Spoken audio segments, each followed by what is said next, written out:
Now, on July the 17th, 2014, Eric Garner died in the Tompkinsville neighborhood of Staten Island, New York, after a police officer put him in a chokehold for about 19 seconds, a tactic banned by the New York City Police Department.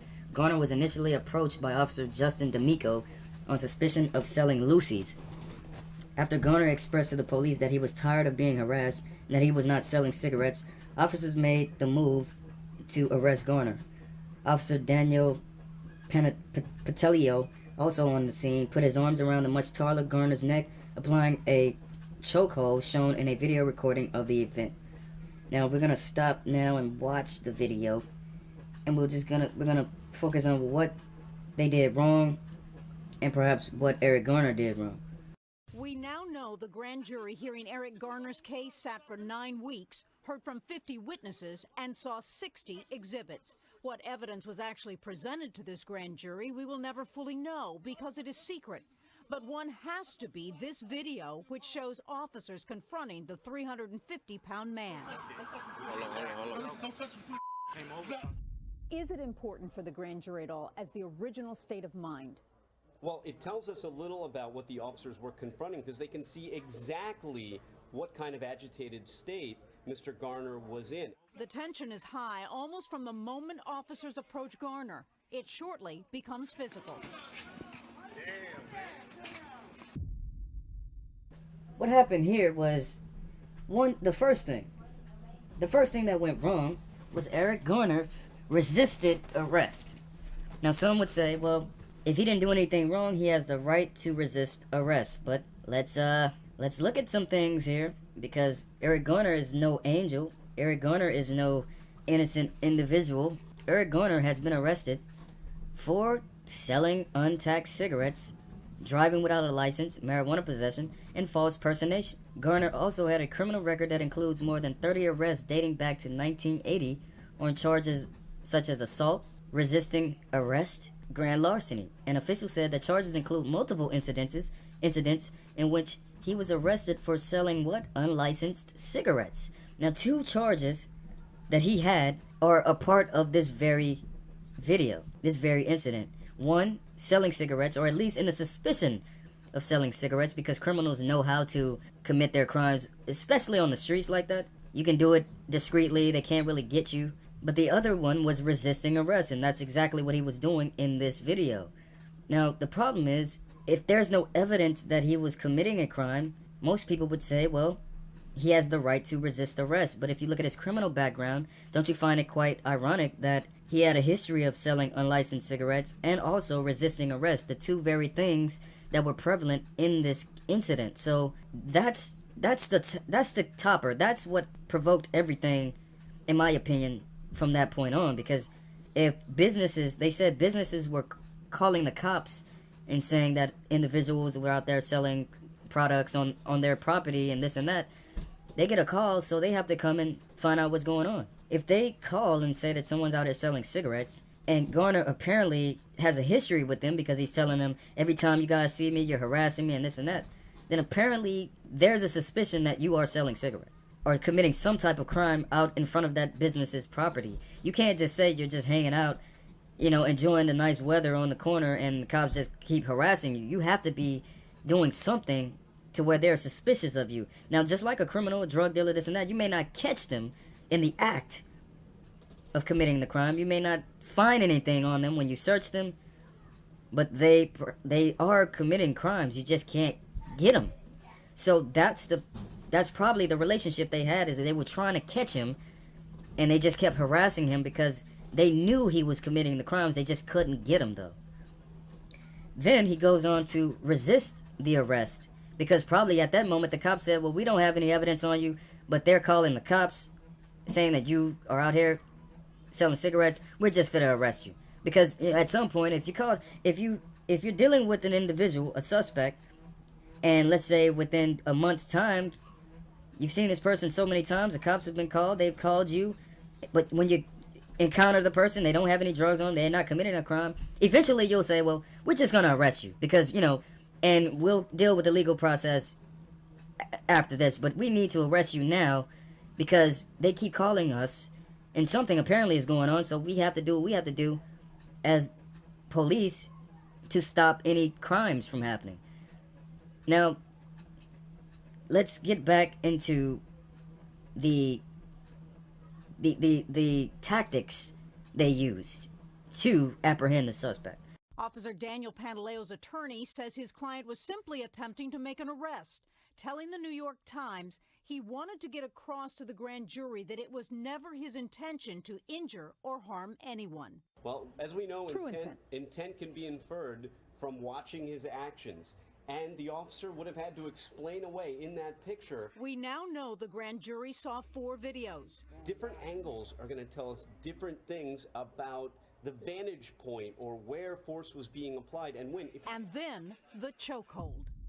Now the guy, Daniel Pantaleio, says his intent was never to harm the suspect, was only to apprehend the suspect. Now we're going to look into the chokehold technique that was banned. But here's the thing, the chokehold was banned. That means that it was used previously against suspects. In 1982, the Criminal Law Bulletin published an investigation that found the Los Angeles Police Department had used chokeholds at least 975 times in 18 months. Between 1975 and 1982, cops killed 15 people with it, 12 of whom were African American.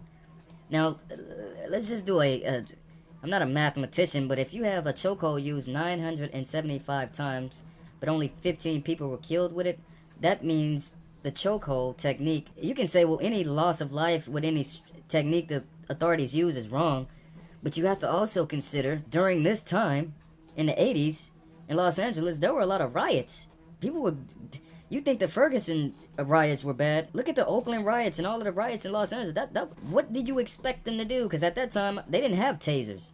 Back in those days, they only really had batons. So the chokehold technique was used to just apprehend the suspect and take him down and arrest them. Now looking at the video, now let me go on and finish saying what this person, a resident of Laguna Hills in Los Angeles, said. Quote, "What's all the fuss about? There's one simple and effective way to avoid death by chokehold. Just don't try to escape from the police." Now that's half and half. The person is being kind of insensitive of a life, but then they're also telling you, just don't resist arrest, and you will be out of that chokehold submission tactic when you just give in. Now, looking at the video shows Daniel Pantaleio use the chokehold technique, right? Now, as you see, which you gotta love CNN also with their dramatic sound effects, as you see, he's laying on his side, and Daniel Pantaleio is still having the chokehold technique applied to him, but what is the other cop doing? He's getting the handcuffs and getting his arm, and they're trying to arrest him. Now this is at this moment. Why wasn't this successful? How did it turn into, I can't breathe, and they're jamming his head on the ground and his chest is being compressed against the ground? Well, let's see. Said the officer told the grand jury it was never supposed to be a chokehold, but the medical examiner confirmed that the chokehold and pressure to Garner's chest contributed to the 43-year-old's death. The problem with these holds is that even if you start off not intending to cut off the air supply, a suspect can turn right into it very easily and cut off their own air supply. And that's why these holds have been considered incredibly dangerous, and many police departments have banned them. Well, here's where the autopsy report becomes paramount importance. There is, as I understand this, evidence of hemorrhage. And my assumption now is that we're talking hemorrhage in the strap muscles, which would occur in the type of chokehold which cuts off the circulation to the brain. Garner also had health problems that may have been a factor, including asthma, obesity, and hypertensive cardiovascular disease. His last few words have become a rallying cry. I can't breathe! I can't breathe! Pantaleio's attorney says he acknowledged that he heard Mr. Garner saying, "I can't breathe, I can't breathe," and insisted that he tried to disengage as quickly as he could.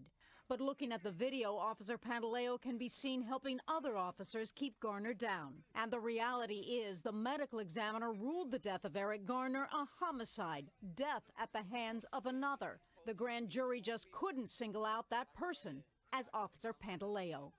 And we do know that of the 50 witnesses that the grand jury heard from, about 50% of them were civilian witnesses. The rest were police, emergency medical, and doctors. And we also know the jury was instructed on the applicable law when it comes to force in pursuit of an arrest. Aaron?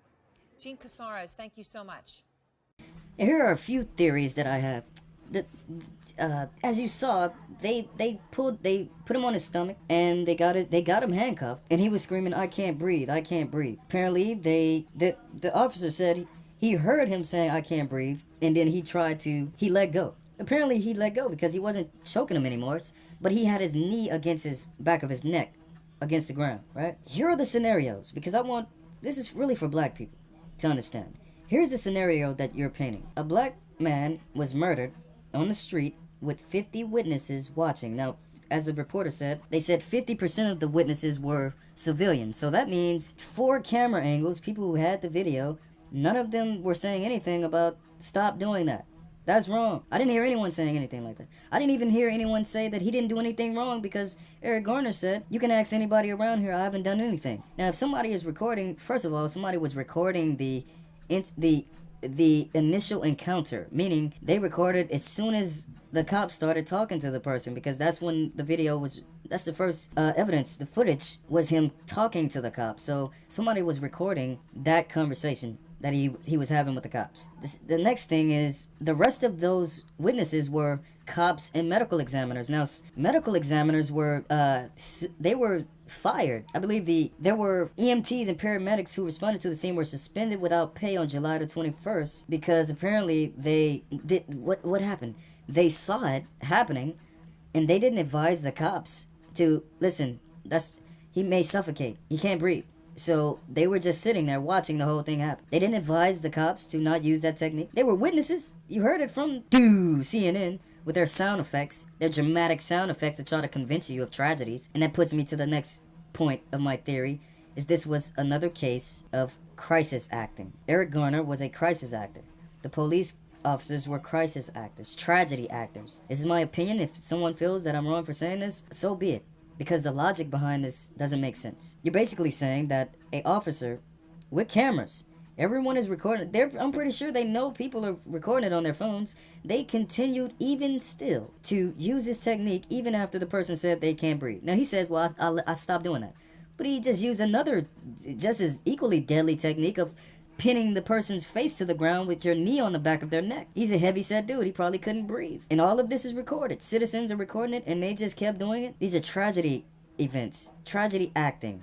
These are actors. Shout outs to Free Radio Revolution, because he introduced me to the whole crisis acting element in society. And CNN is one of the biggest perpetrators of selling crisis to you. I'll be back to talk about this deeper as far as the crisis acting within the black community. Then the chokehold.